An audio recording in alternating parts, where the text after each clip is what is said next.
tersebut. Seperti apa? Mari kita bahas. Ini dia 4 hal yang terjadi dan membuka mata dunia atas dampak serangan paman Putin tersebut. Pertama, peningkatan terhadap rupiah. Sahabat bagi-bagi, akibat konflik yang berkecamuk di Rusia dan Ukraina, banyak dunia berani menantang kedidayaan dolar. Karena pada saat ini Amerika Serikat dan sekutu sedang fokus pada pertempurannya dengan Rusia. Amerika CS seakan menutup mata sesaat untuk negara-negara yang mulai membelot atas aturannya. Ini berpengaruh pada penguatan rupiah, salah satunya akibat skema Local Currency Settlement atau LCS. Skema Local Currency Settlement atau LCS diharapkan mampu menjadi layanan yang dapat mendorong kegiatan ekspor impor yang diharapkan mampu menopang pemulihan ekonomi nasional.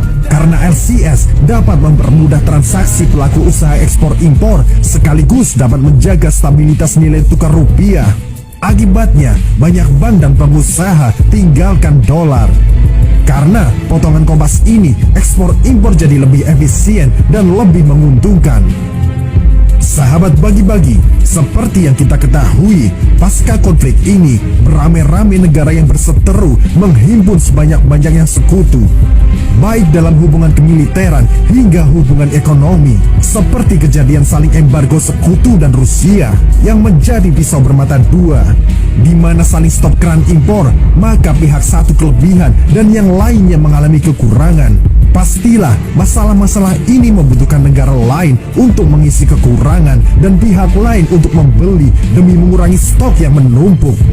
Disinilah bahkan negara-negara kecil dan berkembang mulai dimanjakan oleh kedua belah pihak, seperti negara-negara Uni Emirat Arab yang mulai dibiarkan bertingkah pasca Amerika meminta menstabilkan harga minyak dunia dan ditolak mentah-mentah, dan Amerika masih tetap saja slow down. Mungkin kalau tidak ada konflik Rusia, Uni Emirat Arab bisa dihajar lagi. Dan juga seperti kasus yang menimpa Indonesia dan Malaysia pada tahun 2020 lalu yang dihina minyak sawitnya pasca mengganggu kesehatan oleh Eropa. Karena Eropa merasa minyak bunga mataharinya melimpah ruah dan menyehatkan seperti yang diekspor oleh Ukraina dan Rusia, justru kini kalang kabut dan meminta para pengusaha kelapa sawit Asia mengirim produknya dengan janji harga yang tinggi. Dan inilah yang membuat para cukong kita malas untuk menjual di negeri sendiri dengan harga yang manusiawi. Ini para oligarki sialan. Yang ketiga, negara-negara berkembang mulai didengar suaranya. Sahabat bagi-bagi, tepat pada tanggal 15 Maret 2022, PBB akhirnya mengumumkan bahwa hari itu akan menjadi hari anti-Islamophobia pasca desakan 57 anggota OKI, bahkan termasuk China dan Rusia yang dimentori negara kecil tapi ganas, yaitu Pakistan, untuk menyatukan umat dan memberi arahan kepada negara-negara anti-Islam. Dan lucunya, saat ini PBB menyetujui yang secara mana mungkin negara-negara muslim memiliki peran suara yang didengarkan Barat. Produk-produk Asia mulai dilirik Barat pasca mengganti produk Rusia yang berhenti mengekspor.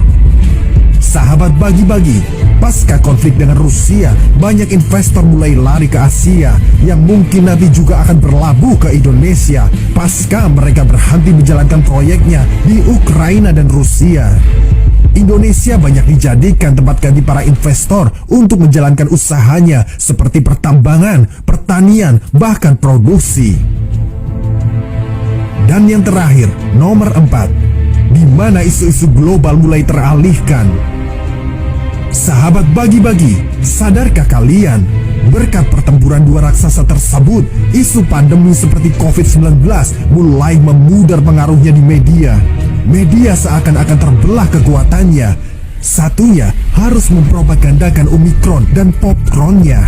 Kini tugas mereka bertambah, harus menuju ke Rusia. Di sini, mereka yang mempropagandakan pandemi masih stabil, tetapi fokus masyarakat yang berganti ke Rusia dan Ukraina. Banyak negara yang sudah merubah status negaranya dari pandemik menuju endemi, yang menganggap masyarakat sudah terjadi herd immunity. Karena kematian akibat COVID-19 ternyata sudah mulai nurun angkanya. Dan Rusia lagi-lagi dengan cerdik memainkan itu dengan tuduhan banyaknya laboratorium senjata biologi Amerika Serikat di Ukraina yang membuat Dewan Resolusi PBB ketar-ketir untuk membahas ini segera di sidang umum. Karena dunia tahu masyarakat bergerak berdasarkan opini. Jadi inilah efek awal dari Rusia yang bertubrukan dengan NATO. Lalu bagaimana dengan Indonesia? Apakah sudah mulai menyusun strategi memanfaatkan situasi ini seperti Pakistan?